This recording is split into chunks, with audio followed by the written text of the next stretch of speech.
Welcome. You recently watched a video about branding. We're going to focus this video on branding for artists. My name is Goizane and I'm a partner and creative strategist at RBI Marketing. For most of my professional life, I have worked in the creative field, started as a graphic designer, have done art direction, and been part of many marketing campaigns and efforts for small and large organizations. And then on the side, I am also an artist. I was born in Spain and lived in South America.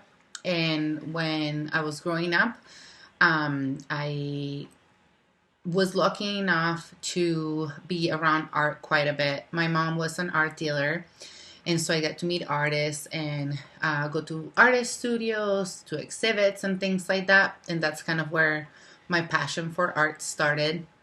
When I moved to the States to learn English, I decided after I finished the program to take some art classes. Even though I had doubted myself a little bit, I have been told that I wasn't a very good drawer, so I was kind of doubting my talents, and I almost didn't take any art classes, so I'm glad I did.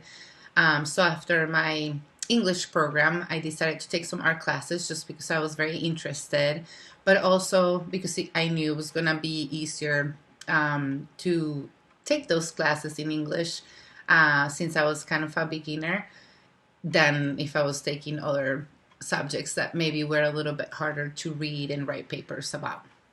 So very happy that I did that. I started art school with painting and did drawing, photography, and all kinds of different mediums, and then decided to go for graphic design. And as you can tell, you can kind of see a little bit my evolution or the different kinds of art things I have done here on the page. And the lower, the photos at the bottom kind of show more of my recent work. So a little bit more of a mix of photography and graphic design and art. So I thought that I could bring my experience with marketing and branding and a little bit of my experience as being an artist and maybe give you some tips about branding yourself as an artist. So why branding?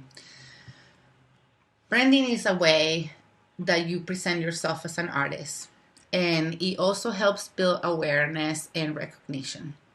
I pulled 4 of my favorite artists that I think that do a good job with branding.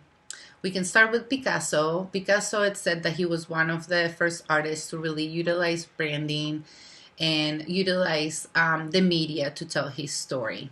He see himself as a global artist, and he wanted to reach more people. So it said that that's why he used the name Picasso and not a longer name. Then we can move on to Frida Kahlo. I'm pretty sure you recognize her. There is a lot of different commercial stuff with her paintings and her portraits on it. She did a very good job at branding herself by utilizing herself, her fashion, and how she presented herself. And then she included a lot of her portraits in the same style in many of her paintings. Still recognizable to this day. Then moving to Kusama, she has done a good job at branding herself by focusing or being consistent with the use of polka dots. All of her paintings, all of her work, and you can see even sometimes the way that she presents herself, she uses polka dots. For Jeff Koons, he's one of my favorite sculptors, always very big sculptures of kind of common objects. The style and the finish is always the same, so some consistency there too. And then it said that he's very good at self-promoting himself and getting the media to talk about him. He had a bunny sculpture that was going to be installed in a park, and it was said that he hired some people dressed in bunny suits to go to the park a few days prior just to caused some reactions, and the media picked it up. So these are great ways of identifying things that are different about yourself, that you could utilize when communicating to your audience and highlighting your work or things about yourself. So to brand yourself, there has to be a little bit of self-discovery. So you want to take a little bit of time and maybe write down some of the answers for some of these questions. And this is really just to give you, like I said, an idea of what inspires you, what you can highlight about yourself, and what makes you stand out. So when you are talking about yourself or when you present your work, you can make sure that some of those things come through. So we can start very simple, and it's like, and it is what it is. What do you make? What's your inspiration? What do you want to get from your art? Or what do you want, the audience to get from your art? What do you want to communicate? So for example, that's one of my pieces. So that's photography. And my inspiration usually is, I love architecture. And so a lot of my work is based on architecture and all the design elements that you can find in landscapes and buildings and architecture in general. And I love problem solving. So that's one of the reasons that I like doing art and taking photographies and combining them in different ways. I want people to be able to maybe see other things they haven't seen before. So I will definitely write some of these down and make sure you go over the answers and pick what you think it's unique or different about you and your work. Then it will be the why. People are curious always, what makes you do what you do.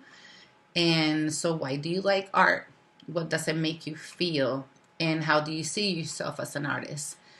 And many times there's very different reasons why people decide to make art. Some people just think it's therapeutic. Some people like exploring with new materials and mediums, colors, etc. Some people are trying to tell a story, either push a philosophy, an idea, or maybe telling a story of something that already happened. So kind of just trying to dig in a little bit and figure it out why you like art. There might be some interested nuggets in there that people will want to know about you and your art. Then something that is very important, it will be the audience. So depending what you want to do with your art, I will always do a little bit of research on on your audience and the people that you're presenting your work to. So especially if you are trying to be a fine art artist or a commercial artist, which commercial art will be more like graphic design or things that you will sell to be used to promote products. And then fine art will be just art that you do for people to admire the art, just either because of its medium or in the process or because of the philosophy, the idea behind it. Then if you're looking into showing your work in art fairs, galleries, or any other exhibit opportunities, I will make sure that you also know who are running these, who's looking at your art and selecting the artists. That way you can tailor your communication and the art that you're showing to something that they might likely go for. Demographics are always important too. If you're looking to promote your art towards your younger audience, it might be a little bit different than an older audience, and they might also live in different spaces. So it's very easy to find young people, for example, in Instagram, and they might follow you and would like to buy a poster or a piece of art here and there. Where if you're looking for someone that maybe, like for example, for art gallery or something like that, you might want to see what type of art they usually like and what type of communication they use. And a lot of the times they even tell you how they want to be contacted and how they want them for you to submit their your artwork. So these are kind of things to think about. Andrea went a little bit more into detail about the audiences and all that stuff. But just to kind of think about that, depending what you wanting to do with your art, just think about who you're talking to, so you can highlight the things that they find the most interesting and or utilize the mediums that they'll be most likely at. And then the how.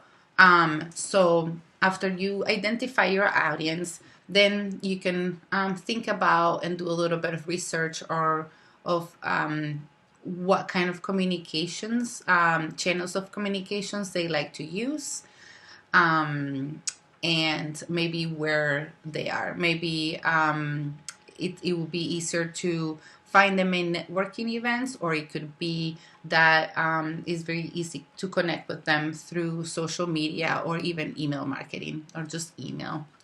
I will make sure that you always continue to have a communication, a relationship with your audience, and that you're constantly communicating with them and letting them know about your new work and new happenings, and things like that.